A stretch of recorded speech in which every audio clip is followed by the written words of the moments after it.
Alrighty, let's go over this NBA slate for tomorrow. So, if you are from watching this and you don't know, my name is Shook. I make posts on this subreddit called DFS Sports. I make posts for NBA. I make posts for NFL. Stuff like that. So, yeah, come over to this subreddit. You can find my posts here. You can ask me questions. I will always respond to you. So yeah, make sure to come over here. And then if you ever need to get a hold of me, you can message me on Reddit or you can message me on Twitter at Tori Langley 1992. Either or, completely okay. But yeah, those are the two best places to get a hold of me. If you are interested in joining my Discord, I will have a link to that down below, where I'll have in-depth videos going over each slate, player pools for cash, GPPs, cores for cash, GPPs, and much, much more. So yeah, I hope you guys had a good night tonight. And let's go over my lineups from today. So we'll do a full recap of my lineups from yesterday too, because I didn't do an NFL video or an NBA video. So cash games for NFL, they went alright. I made profit, but I didn't full double up and double up, so it was a decent day with cash games. I went Judah Smith, Jeff Wilson Jr., Rashad White, DeAndre Hopkins, Keenan Allen, Treylon Burks, Hayden Hurst, Devontae Adams, Chiefs D. Was an extremely duped lineup, extremely popular. So I'm sure that had something to do with the not getting full doubled up.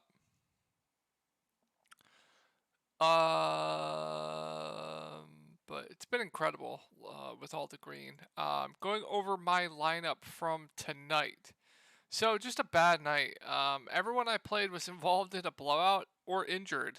Mo Bamba injured, only played 12 minutes. Marcus Smart barely played because the blowout was absolutely smashing. Shake Milton smashed, still played in the blowout. Jaylen Brown, blowout, only played 34 minutes, lost out on a few minutes. Paulo Banchero, massive blowout. Mo Bamba, injured. Killian Hayes was phenomenal at low ownership. Chetty Osman, bust. Sadiq Bey was very good at low ownership too. So this is my lineup from tonight. Missed in NBA tonight, but yesterday was a phenomenal day. Almost shipped this GPP. I went Dennis Schroeder, Colin Sexton, Eric Gordon, LeBron James, Thomas Bryant, Trey Jones, Keldon Johnson, Devin Booker. So yeah, almost shipped this GPP. Was a phenomenal day. It's been an insane hot streak of late. Hoping to keep that hoping to continue that. Up a lot of money this past week, so really hoping to continue that for this week coming up. The core that I had for yesterday was Colin Sexton, LeBron James, Devin Booker, Keldon Johnson. 4 out of 4, absolute smash on everyone. So let's go over this NBA slate. So Minnesota at Washington, a good spot here for Minnesota. Now it's just okay. Since the bigger slate, I'm not going to go into full detail on why I like everyone, so I can't have the video being 30 minutes, but I will do my best, and we will try to get through this pretty quick. So on Minnesota, it's a good spot. The same analysis as always. The big four, they're in play. I don't have a favorite. I think Gobert, D'Lo, point per dollar might be easier to get to, but Cat straight up if I had to pick one. All four firmly in play for GPPs. Whoever's going to have a ceiling game, I have no idea. It's basically like a guessing game. So if you're playing 150 lineups, I would definitely have exposure to these guys. But in my one lineup, it's extremely hard for me to get to them. So I will just consider them as GPP only. If McDaniels is out, probably more minutes for Kyle Anderson, but I don't think we need to go there. We'll just have to monitor that. And then if Jordan McLaughlin is out, Jalen Noel definitely gets a boost. He played 24 minutes tonight. If we get 24 minutes of Jalen Noel at the flat min, sign me up. Good point per minute guy.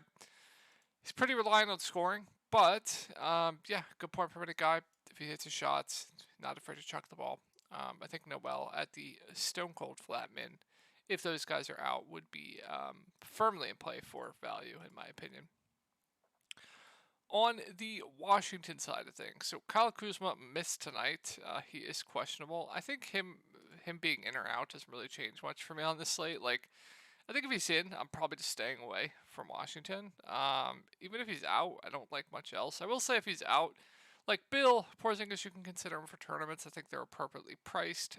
At this point, probably prefer Beal to Porzingis, especially given the matchup. Monte Morris is now back, so he will be starting at point guard. 4,900, priced about right to me for the minutes that he is going to play, probably around 25 or so minutes. I will say if Kyle Kuzma is out, you can consider Denny Avdija. I don't know how to say his name. Denny Avdija or Avdija.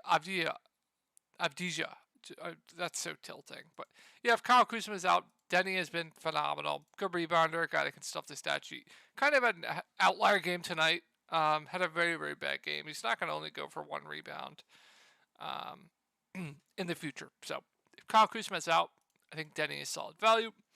Will Barton played a bunch tonight, but I don't think that's going to happen again. Minutes kind of all over the place. Just a dart for GPPs, in my opinion. All right, Atlanta at Philly. So obviously the Sixers are not the same defensive team without their guys healthy. So it's a good spot here for Atlanta. Really, really good spot. Price went down on DeJounte Murray. I like him for GPPs. I think he's going to carve up the Sixers. I really do. So I like Murray for GPPs. I think Trey's fine, but give me Murray all day for $1,000 less. We need to monitor the Clint Capella news. If Clint Capella is out, Onyeka Okongwu is going to become one of the best value plays on the slate, so keep an eye on that. I do kind of like John Collins if, this is an if-then statement, if Clint Capella is out, John Collins will play the backup 5, and at times he will play huge minutes, and at 5.5K he is just too cheap. If Clint Capella is out, slap me in the face for this. I like John Collins at 5.5K. I think he makes for a very good play in the mid-range. Don't hate me, but I like him if Clint Capella's out. Then I'm probably not going to get to anyone else on the Atlanta side of things. Excuse me 1 second, boys.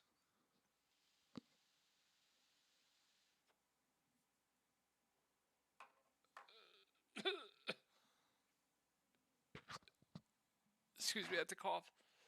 I don't know why. Excuse me. God, I just lost breath. I just lost air for a minute. God damn. All right, Philadelphia. I don't expect Joel Embiid to play. Pretty sure he's doubtful. I don't expect him to play here. So Embiid, Harden, Maxey, all going to be out here. You guys know who's going to lead the way. It's going to be Shake Milton. It's going to be Tobias Harris. It's going to be DeAnthony Melton. Shake Milton is going to be extremely popular tomorrow. My guess, he's been absolutely phenomenal. Going to be the clear ball handler. Not going to continue to shoot 50, 60 plus % from the field, but you know, Shake Milton's a very good point per minute guy. He's running this offense right now. So I really like Shake Milton up against Atlanta. If you want to pivot off Shake Milton chalk, I think Tobias Harris is the way to go. Tobias Harris will be the clear number one, like in usage, but Shake Milton will be the guy handling the ball, so his floor is much higher. But I don't hate pivoting to Tobias Harris and GPPs. I think Melton at this price tag, I don't really think he has a ceiling. So prefer Tobias, prefer Shake. I think they're both good plays. I think Shake specifically is a very good play tomorrow. I don't think they moved his price up enough in my opinion, but I think Tobias Harris is a very good GPP play tomorrow if you want to get off Shake Milton. Paul Reed absolutely smashed because of the massive blowout, I'm pretty sure. Let's pull up Popcorn Machine if they updated it. They did. This is extremely important to look at, guys. I didn't look at it tonight, but let's take a look. Yeah, Paul Reed got there because he played in the blowout. He also played a ton of second quarter minutes. Interesting, but played all of the fourth because of the blowout. So don't expect 30 minutes from him again. Usually Harrell will probably play more, but they'll split the center minutes. I think they're both fine values. And then if PJ Tucker and Thabo are out, you'll probably see Daniel House move into the starting lineup or come off the bench, play more minutes. A playable value, almost at the flat min, but not going to go out of my way to do so there. So LaMelo Ball out. Boston hasn't been the same defensively this year. Gordon Hayward out. Dennis Smith Jr. out. Cody Martin out. Terry Rozier having shooting guard and shooting forward eligibility while being a point guard is absolutely massive in my opinion. Now, I think he might go a little bit overrun tomorrow. That's my only concern. But yeah, Terry Rozier having shooting guard, shooting forward eligibility while being a point guard with his whole team out playing huge minutes. I like Terry Rozier quite a bit for GPPs. Kelly Oubre at this price tag I think is fine. Just a GPP play. Does have a ceiling. If he's hitting his shots, not the best stat sheet stuffer, but a decent rebounder. I'm fine with it. PJ Washington, Plumlee. These guys will probably play around 30 minutes. I prefer Plumlee just because I like the matchup better for him. Bigs against Boston have been absolutely crushing, so I don't mind Plumlee as a GPP play. And then Jalen McDaniels. Probably plays around 30 minutes. A decent point per minute guy. I actually think he is a solid value on this slate. On to Boston. One sec, guys. Okay, on to Boston. Jason Tatum is questionable. If he is in, I will probably just stay away from Boston outside of Al Horford, who I continue to say he lost minutes from the blowout. And he still gets there. And nobody plays this guy. Nobody. You guys are going to hear me say this every slate. Now he's going up against Charlotte, so surely people are going to click his name. Finally, will the people catch on to what I've been saying for 2 weeks that Al Horford is a good play every slate? I like Al Horford a lot once again here. Bigs against Charlotte. Yeah, love Al Horford. If Tatum's in, I'm not as bullish on everyone else, so that would be it for me. Would just like Al Horford, Tatum, Brown, Al Horford would be the plays for me. Preferably, I think Tatum and Brown would look good as well. I wouldn't play both together though. But if Tatum is out, then it's just going to be fire up Brown. Brown would look great. Marcus Smart would look great.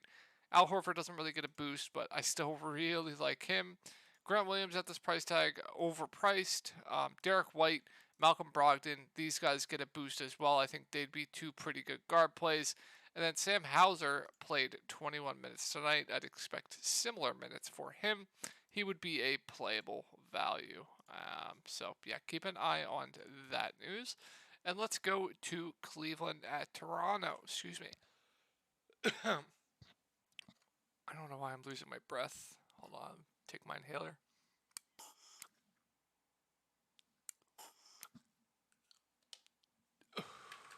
Okay. Cleveland at Toronto. Tough spot here for Cleveland. Two teams that play slow. Two teams that play very good defense.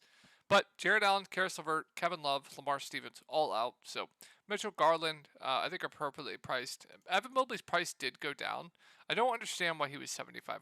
So with no Jared Allen, his 4+ ceiling just goes up extensively.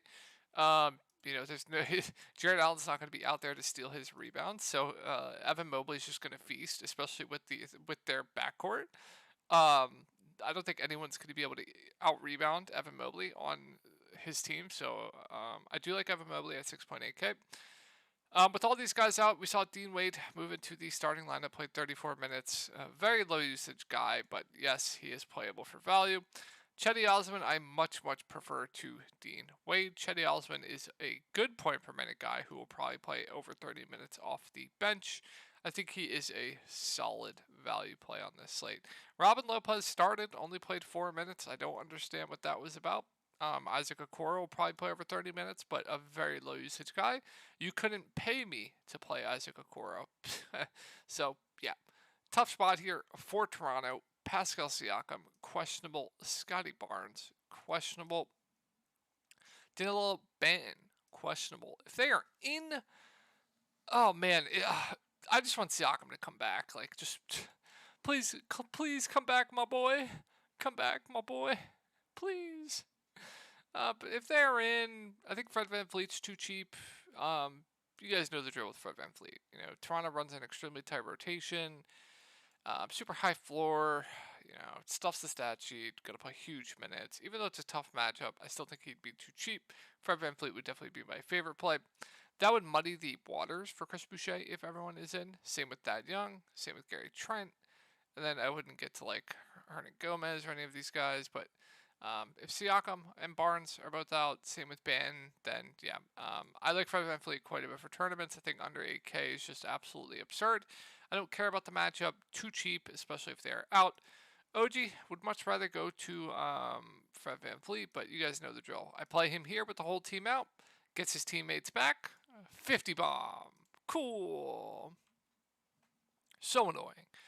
Chris Boucher played huge minutes, but no, these minutes are not secure. If people are going to chase, I will gladly look elsewhere. But Chris Boucher is a phenomenal point per minute guy. I will say if I knew Chris Boucher was going to play 35 minutes with Barnes and Siakam out, he would probably be in my lineup or into consideration in my lineup. But once again, it is a tough matchup. So just pump the brakes here a little bit with Boucher, but I think he is a solid play if those two guys are out. Thad Young at 5.4K, I don't think I can do it.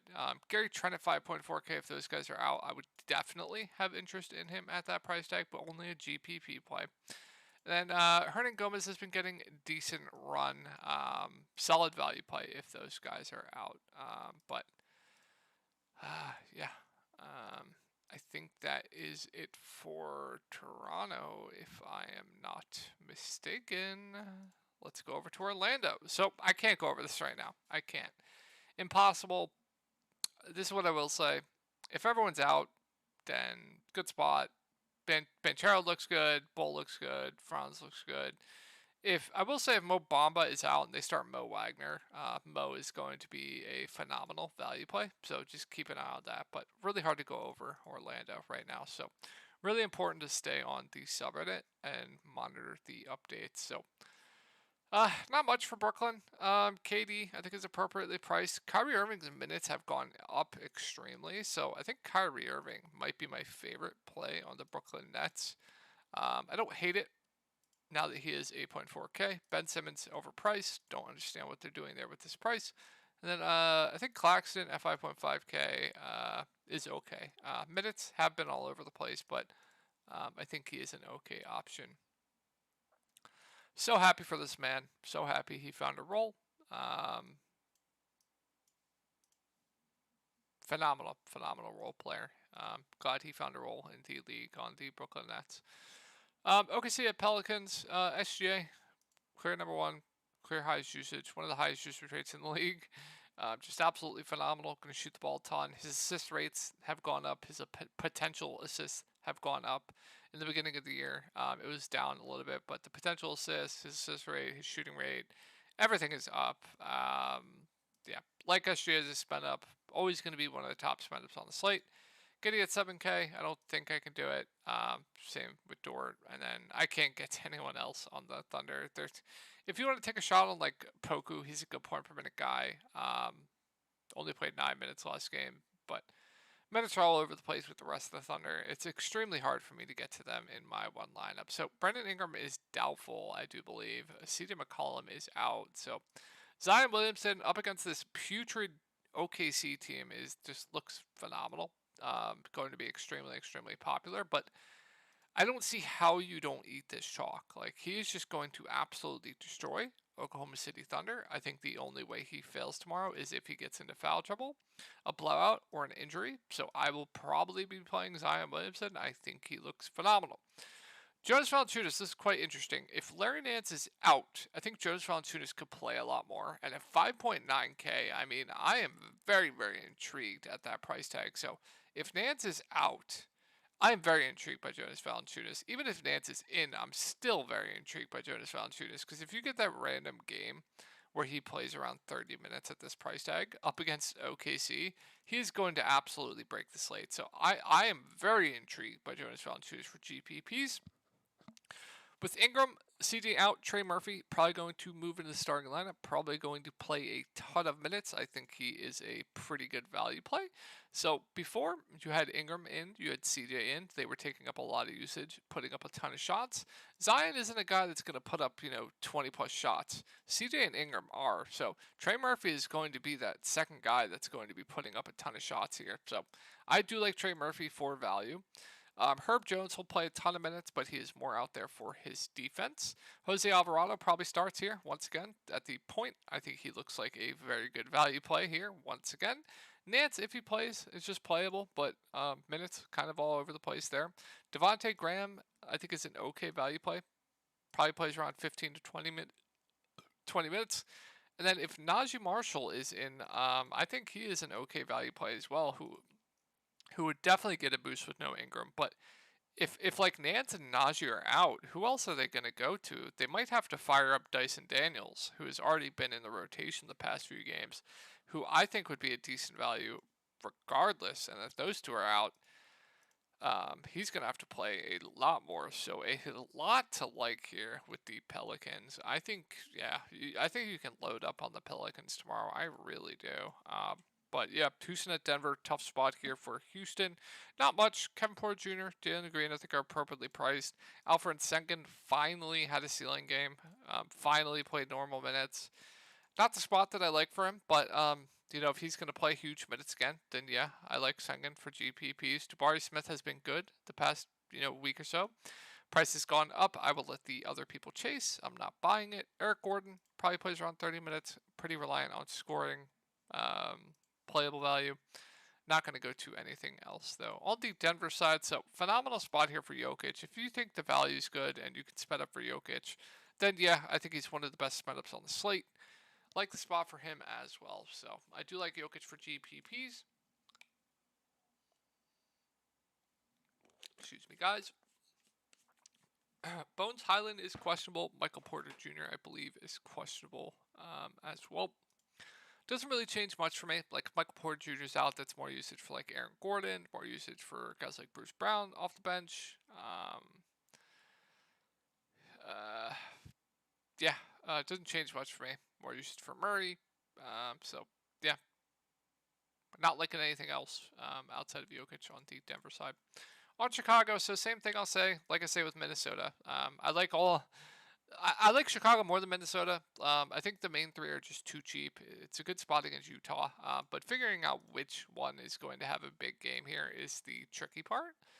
I will say, Vooch is your safest. DeMar DeRozan is your ceiling, and then Zach LaVine is your point per dollar ceiling, but low floor. So I think Vooch probably my favorite. Patrick Williams, you guys know the deal. More out there for defense. I don't think we need to go there on this slate. And I think that's probably it for Chicago. On the Utah side of things, so Markkanen is questionable. That is pretty important news. Mike Conley, I don't think plays, so we're probably going to get, if Markkanen's in, I think everyone's just playable. Now that the prices have gone up. No standouts here for Utah, but if Markkanen's out, I think Clarkson looks good. It's going to be a lot more usage for him. I think Olynyk probably doesn't get a usage bump, but he would be fine. Malik Beasley, going to have to be their second clear offensive player outside of Sexton. I think he'd be firmly in play. Sexton himself at 5.5K would be playable. Not a smash anymore at that price tag, but would be playable. Jared Vanderbilt has a ceiling if he can just stay out of foul trouble. I think if Markkanen is out, Vanderbilt definitely becomes a good value play at 5K. He would definitely get a huge boost with no Markkanen. THT is probably going to be asked to play a lot more. I think he'd be an interesting dart throw for GPPs. And then they've been playing NAW quite a bit more of late. Now, didn't play 30 minutes like he did the game before, but would be in play. And then if Markkanen is out, they might give him extra minutes just because they have one less body. So something to keep an eye on there. So phenomenal spot here, pace-wise, not defensively. Sacramento has actually been good defensively this year. But phenomenal pace-up spot here. So Chris Paul already out. I like Devin Booker here once again for GPPs. Gonna play huge minutes. Gonna stuff the stat sheet. High usage rate. Phenomenal matchup pace-wise. Yeah, I don't know what's not to like about Booker. Ayton after a ceiling game, getting priced up. It's a good spot. If you want to go there, be my guest. But I will gladly fade at most likely higher ownership than he should be. Bridges, no. Campaign, I'm fine with it. Prefer Booker. Craig, no thank you. That is it for Phoenix. No standouts here on Sacramento. Fox, Sabonis, excuse me. Fox Sabonis appropriately priced for me. Kevin Herter, I think now the price has gone down $600. I think is a fine play. Been extremely, extremely efficient this year, especially with the shooting.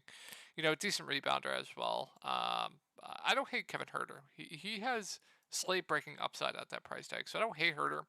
I think Barnes is fine, but I definitely would prefer getting to Herter. And then I don't think I'm going to get to anyone else on the Sacramento side. So really good last game here. Two teams that play no defense, two teams that play fast. I really like Halliburton for GPPs, but when I play him, 30 fantasy points. When I fade, 60 bomb. Woohoo! But all in all, I've been targeting guards against the Lakers all year. I don't know why. I don't know what's changed to the point why I wouldn't do it tomorrow. So I love Halliburton for GPPs. Just phenomenal spot here. Lakers have been terrible against guards, so fire up all the Halliburton for GPPs. Turner, good spot, but fine with it. I don't think I'm going to get to anyone else. I will say Jalen Smith is an interesting GPP play. Minutes have been all over the place, but he is a really, really good point per minute guy. Can definitely win you a tournament. TJ McConnell's been getting more run of late. Good point per minute guy, stuffing the stat sheet. I don't hate it for GPPs. I really, really don't. And then if Nembhard's out, you can consider Nesmith, who's been getting more run of late, but I don't think we need to go there. On to the Lakers. So LeBron, AD, both questionable. If they're in, the Lakers are just a stay away for me. If outside of Dennis Schroeder, I think Schroeder, regardless, is a pretty good value play. Played 31 minutes last game, went for 34 fantasy points, but that was with AD out, so we can't expect that to happen again. But I think it'd still be a good value play regardless. If AD is out and LeBron is in, obviously I'm going to like LeBron, and then I'm going to like both the centers, Thomas Bryant. I'm going to like Wenyen Gabriel. They both split the center minutes last game, both good point per minute guys. They're both going to be good value plays. And then Austin Reed, or no, that would be more if LeBron's out. And then if AD is in, LeBron's out, I'm going to love Anthony Davis. Lonnie Walker becomes more in play. Russell Westbrook at this price would look good. Dennis Schroeder would look even better. Austin Reeves would be a viable value play. So potentially a lot to like here on the Lakers. Now, if they are both out, then Westbrook is going to be a must for me. Would love Westbrook. Lonnie Walker would look great. Dennis Schroeder would be an absolute smash. Austin Reeves would look good. Both the centers would look really good. So, whoo-wee, is this good late night hammer. Potentially a lot of slate breaking upside there with injury news. So I hope this video helped you out, and I will talk to you guys tomorrow.